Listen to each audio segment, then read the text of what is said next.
All right, greetings and welcome to this episode of Esther.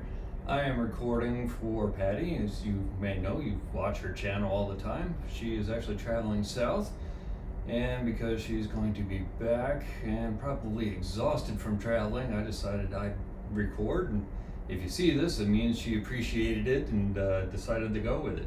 So here we go. As we last left our intrepid band of people, we left off with chapters 5 and 6 of Esther, and I know she always does a quick review of what happened.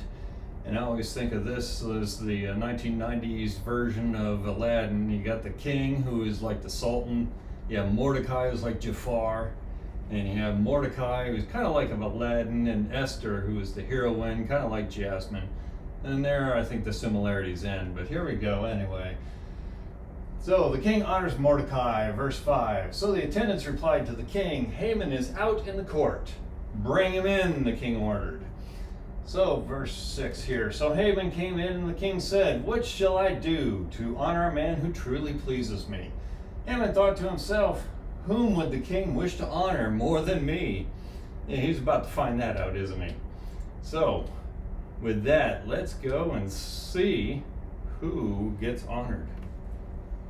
And this is a little bit, so let's read into it. All right. Hopefully you can see this. My handwriting is a little bit off, but here we go.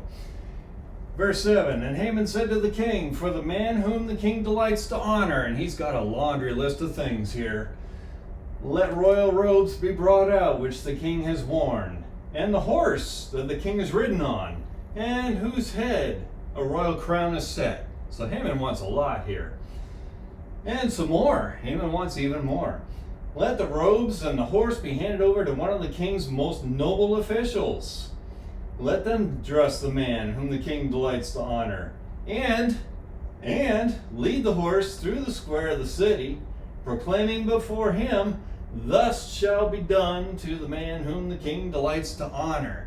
So yes, Haman thinks he is going to get all that. So he gave the king a huge list of things that he wants to get. Verse 10, this is where it turns.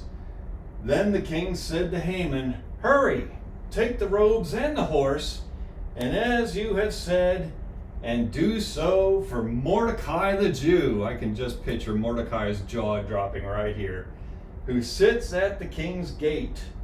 Leave out nothing you have mentioned. Wow.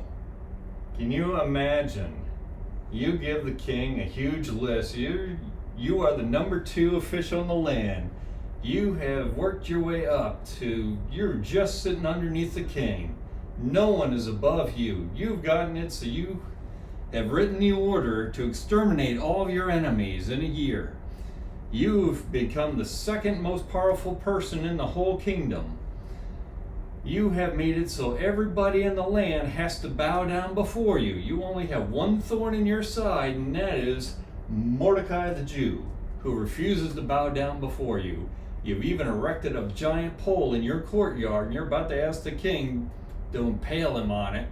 And the king drops this bomb on you, saying, Go and take all that stuff you described that you just asked for yourself, and do it to him.